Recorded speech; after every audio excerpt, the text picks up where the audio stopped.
আসসালামু আলাইকুম। আমি বাংলাদেশি ইউটিউব ব্লগার লাকি। আজকে আমার মনটা খুবই খুশি, কারণ আজকে আমার কষ্ট অনেকটাই সার্থক হয়েছে। আজকে আমার মেয়ের প্রগ্রেস রেজাল্ট দিয়েছে, তো ও মোটামুটি ভালোই করেছে, খারাপ না।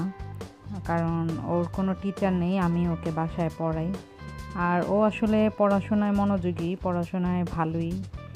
এতটুকু বাচ্চা যে এতটুকু করেছে সেটাই আমার কাছে অনেক। কারণ আমি পড়াশোনায় ওকে কখনো চাপ দিই না, ও নিজে নিজেই অনেক কিছু পড়ে। আর ছোটোবেলাও অনেক কিছু শিখেছে ও নিজে নিজে ট্যাব দেখে, আর ওর খালামণি মানে আমার বোন ওকে শিখিয়েছে। তো ওদের স্কুলে আসলে নিয়ম হচ্ছে বাচ্চাদের হাতে না দিয়ে প্যারেন্টসদের হাতে দেয়া। তো এই জন্য আজকে আমাদেরকে যেতে হয়েছিল, আমরা গিয়ে নিয়ে আসছি। তো আমি আসলে রান্নাটা শুরু করে দিয়েছি। আজকে ভেবেছিলাম রান্না শেয়ার করব না তোমাদের সাথে।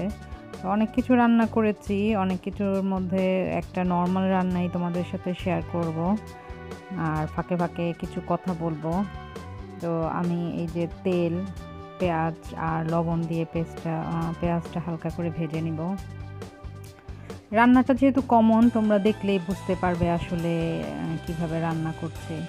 তো আমি যেটা বলছিলাম আমার মেয়ের কথা, ও পড়ে হচ্ছে রাইজ স্কুল। এটা হচ্ছে সিলেটের পাঠানটোলায়।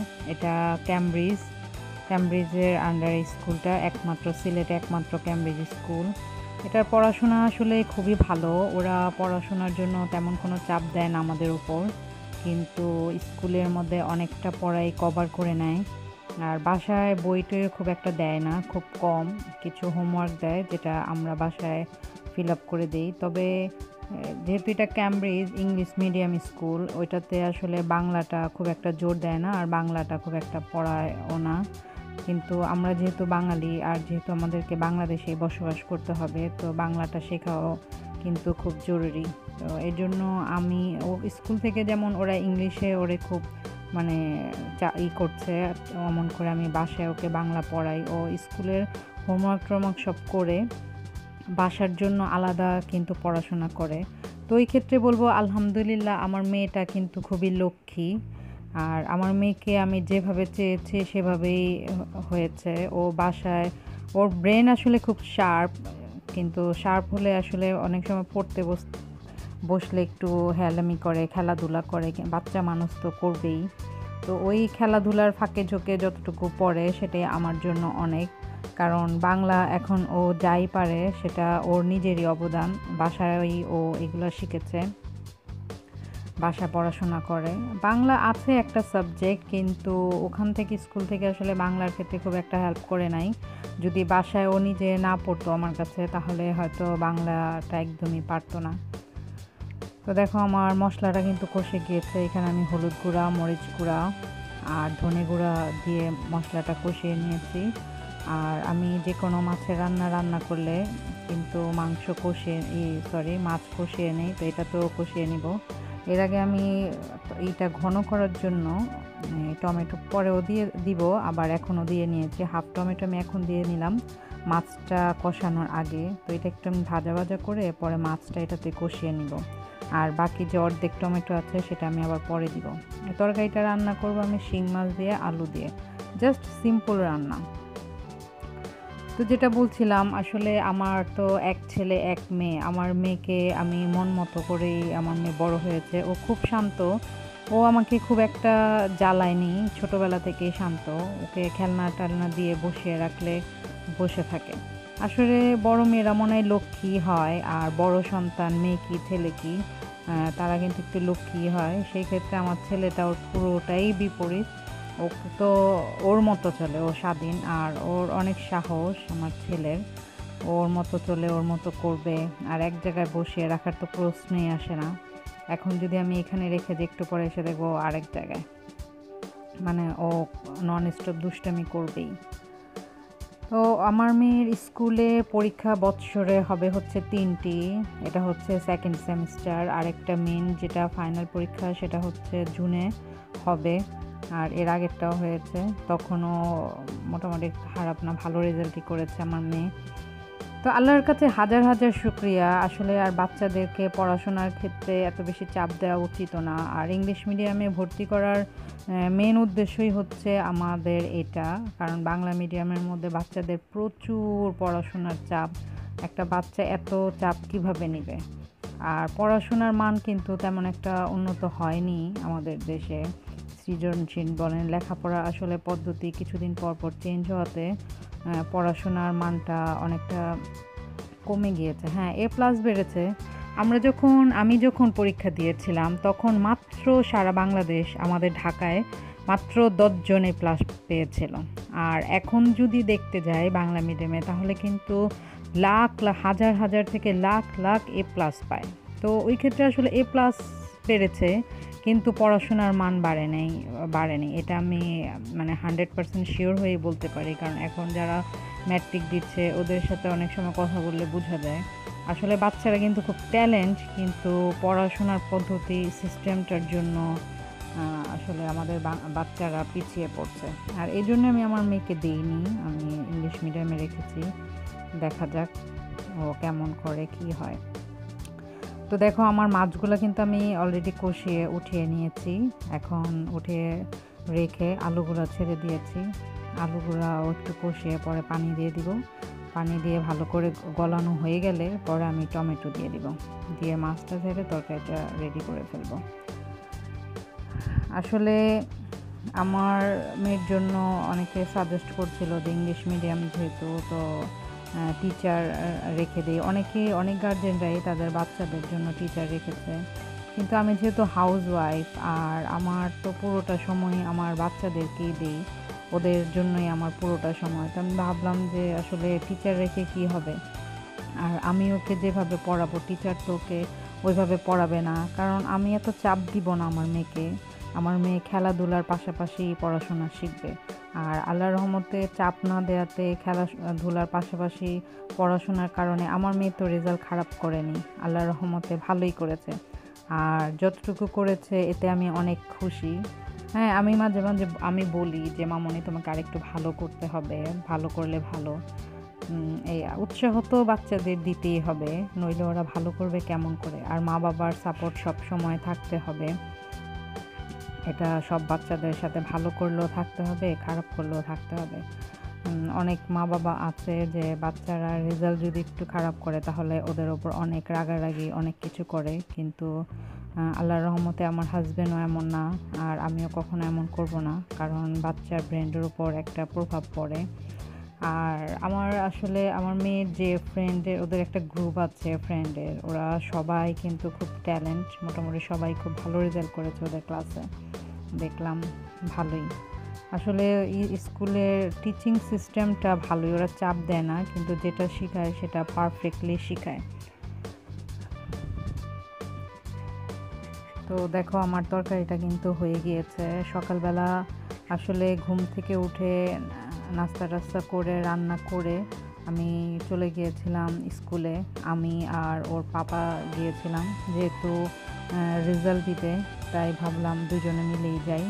আর আমাদের মিস্টার দুষ্ট, মানে আমার ছেলে তো যাবেই, সেও গিয়েছে। হ্যাঁ, ও ছিল আগে, আমি ছিলাম পেছে। তো দেখো, তরকারিটা কিন্তু হয়ে গিয়েছে। আর আলুর তরকারি আসলে আমরা একটু ঝোল দিয়ে খাই, আমার বাচ্চারা, আমার বর ঝোল তরকারিটাই পছন্দ করে ভুনা থেকে। আর ভুনা তরকারিটা আমার হাতে কিন্তু আসলে খুব একটা ভালো হয় না,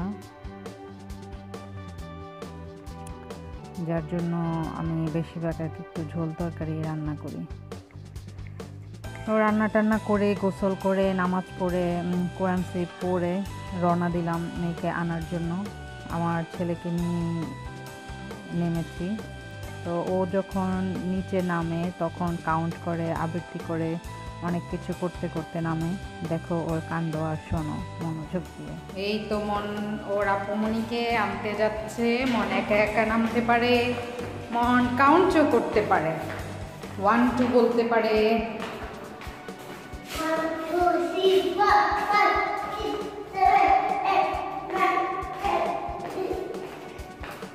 মন রাইমস বলতে পারে।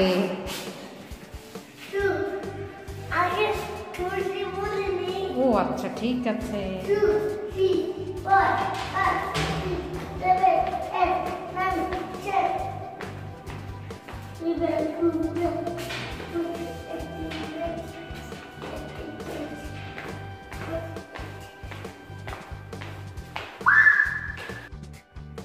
তো যখন নামছিল নিচে নেমে যখন ওর পাপাকে দেখলো তো জোরে চিৎকার, আর ও অনেক জোরে সাউন্ড করে, অনেক সময় ওর সাউন্ডের জন্য ওর গলা প্রায় বসে যায়। তো এর জন্য মানে এটা বললেও আসলে শোনে না, ও চিৎকার করবেই। আর গাড়িতে বসলে বেশিরভাগ দেখা যায় সামনের সিটে বসতে চায়। স্কুলে গেলে ওকে আসলে সামনের সিটে যাই, কিন্তু লং ড্রাইভ বা একটু দূরে কোথাও গেলে ওকে সামনের সিটে দিই না, কারণ হার্ট ব্রেক হওয়ার সম্ভাবনা থাকে অনেক সময়, তখন ব্যথা পাওয়ার সম্ভাবনা থাকে। তো আমরা স্কুলে যাওয়ার আগে সময় ছিল, ওয়েল ফুডে গিয়েছি। ভাবলাম যেহেতু মেয়ের রেজাল্ট দিবে, তো অবশ্যই ওর আসলে খাওয়ার শখ, এই ওয়েল ফুডের খাবারগুলো খুব পছন্দ করে, আর বাসায় গেস্টও আসবে, তো ভাবলাম কিছু নিয়ে নেই মেয়ের জন্য, প্লাস গেস্টের জন্য। এই ওয়েল ফুডের খাবারগুলো কিন্তু খুবই ভালো, খুব মানসম্মত। অন্যান্য ইসের থেকে খাবারের প্রাইসটা একটু বেশি হলেও ওদের খাবারের মান খুবই ভালো, আর স্বাস্থ্যসম্মত, আসলে খুব সফট হয়। আমরা বেশিরভাগই প্রায় এখান থেকে নিয়ে বাসায় গিয়ে খাই। বাইরের খাবার খেলেও আসলে আমাদের খুব একটা বাইরে বসে খাওয়া হয় না, কারণ আমার কাছে কেমন জানি ভালো লাগে না। আর আমার ছেলে তো অনেক দুষ্টুমি করে, এক জায়গায় বসে খাবে বা খাবো অমন আসলে সিচুয়েশন থাকে না, ওর সাথে দৌড়াতে হয়। এই জন্য আমি বাইরে খেতে চাই না, বাসায় এসে খাওয়া হয়। আর ফাস্টফুড আসলে আমি খুব একটা পছন্দ করিও না, কিন্তু আমার ছেলে মেয়ের জন্য আর আজকে গেস্ট আসবে এই জন্য এগুলো নেওয়া। এখানে অনেক কিছু রয়েছে, যেমন ফাস্টফুড আইটেম, আর ওদের বিস্কিট আইটেমগুলো এটা ওদের নিজস্ব, ড্রাই কেক, আর মানে বিভিন্ন ধরনের উডের বিস্কিট, মানে ডায়েটিং বিস্কিটও আছে এখানে। আর এখানে ওদের যে মিষ্টি আর বিভিন্ন ধরনের মিষ্টি, লাড্ডু, তবে এখানের মিষ্টি থেকে আমার কাছে লাড্ডুটা খুবই ভালো লাগে, আমি খেলে এখানে লাড্ডুটাই বেশি খাওয়া হয়। তো দেখো, আর ওদের বনরুটি আছে, যেমন একটা লেমন আর একটা ক্রিম, এটাও খুব আলাদা, অন্যান্য এসে এটা পাওয়া যায় না, এটা ওদের এখানে আছে, এটাও ইউনিক বলা যায়।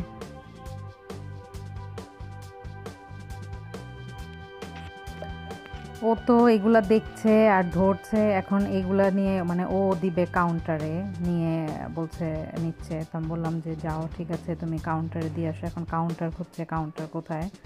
মানে আমার ছেলের সাহসও খুব বেশি, আসলে ও কোথাও ভয় পায় না আর কাউকেই ভয় পায় না, ও যেটা করবেই। ওর একটু জিদও বেশি কিন্তু মায়াও বেশি, ও যে কোনো জিনিস যখনই খাবে সেটা শেয়ার করবে, কারণ আমি ছোটোবেলায় একবার বলেছিলাম যে বাবা সব কিছু শেয়ার করে খেতে হয়। তো ও যখনই খাবে, আর সেটা ওর যত প্রিয়ই হোক না কেন, সেটা অবশ্যই ও শেয়ার করে খাবে সবার সাথে। আমাকে ডাকছে ওর পাশে বসার জন্য। আসলে ও সব ছোট হলেও সবার প্রতি মানে ওর খেয়ালটা থাকে, কে কী করছে, সবাইকে খুব খেয়াল করে।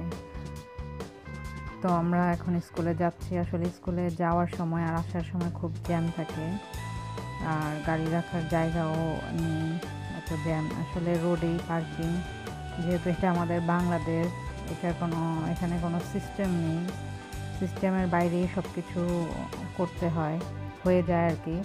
তো স্কুলের কাছাকাছি চলে এসেছি, আর এখানেই আমরা প্যারেন্টসরা ওয়েট করি। এটা হচ্ছে স্কুলের রাস্তাটা, আলাদা একটা রোডের মতো রেখেছে স্কুলের জন্যই, ভিতরে গার্জেনদের যাওয়া অ্যালাউ না। তবে সবসময় ভিতরের অফিস রুম থেকেই আগে রেজাল্টটা দিত, কিন্তু আজকে দিবে না। তো এই যে এখানে এই অফিসটা হচ্ছে ওদের নাম্বার বলতে হয়, এখানে নাম্বার বলে আমরা রাখলে আমাদের মেয়েদের পাঠায়, এটা যার যা আলাদা একটা কোড নাম্বার আছে সেটা দিয়ে। আর এটা হচ্ছে লাইব্রেরি, তো আজকে অফিস রুমে রেজাল্টটা না দিয়ে লাইব্রেরি থেকে দিচ্ছে। এটা হচ্ছে ওদের প্রিন্সিপাল মিস লুই, উনি আসলে ওনারা কিন্তু মানে খুবই ভালো, আর এত ওয়েল বিহেভ যে কি বলবো, বাচ্চাদের সাথে হাই হ্যালো, বাচ্চাদের মন কিভাবে জয় করতে হয় ওরা খুব ভালো করেই জানে। আর আমার ছেলে তো যেখানে যাবে সেখানেই সব ভক্ত হয়ে যাবে। আর ও তো বললাম কারো বাধা নিষেধ মানে না। তো আমরা আমাদের মেয়ের রেজাল্ট নিয়ে এসে যখন গেটে দাঁড়িয়েছি, আমার ছেলে গেটে দাঁড়াবে না, দৌড় দিয়ে স্কুলের ভিতরে ঢুকে গিয়েছে। আর ওর জন্য তো সব নিয়ম শিথিল, ওকে আর কেউ কিছু বলেনি। ওকে নিয়ে যাওয়ার পরপরই মাঠে ঢুকে গিয়েছে, গিয়ে ওদের সাথে খেলা শুরু করে দিয়েছে। আর ওখানে টিচার ছিল অনেকক্ষণ ওদের সাথে খেলার পর যখন মোহ এসেছে, তো মোহ গিয়ে নিয়ে আসছে। আর এই যে এটা ওদের টিচার, তো এই টিচার কোলে করে নিয়ে দিয়ে গিয়েছে। তো বোন যেহেতু এসেছে, এখন বোনের সাথে বের হয়ে যাচ্ছে। তো আসলে আজকে সব মিলিয়ে দিনটি আমার জন্য খুবই ভালো ছিল। সবাই আমার মেয়ের জন্য, আমার ছেলের জন্য দোয়া করবে। আর তোমরা যারা আমার ভিডিওটি দেখছো, তোমাদের কাছে যদি আমার ভিডিওটি ভালো লেগে থাকে তাহলে অবশ্যই লাইক আর কমেন্টস করবে। আর যারা আমার ভিডিওটি প্রথম দেখছো তারা অবশ্যই আমার চ্যানেলটি সাবস্ক্রাইব করে নেবে, কারণ আমরা ইউটিউবের সবাই কিন্তু একটা পরিবার। তো সবাই একসাথেই চলবো, একসাথেই থাকবো, সবাই সবার সাথে শেয়ার করব। তো ফ্রেন্ড, তোমরা ভালো থেকো, আমার জন্য, আমার বাচ্চাদের জন্য দোয়া করো, আমিও তোমাদের সবার জন্য দোয়া করব। ওকে, আল্লাহ হাফেজ।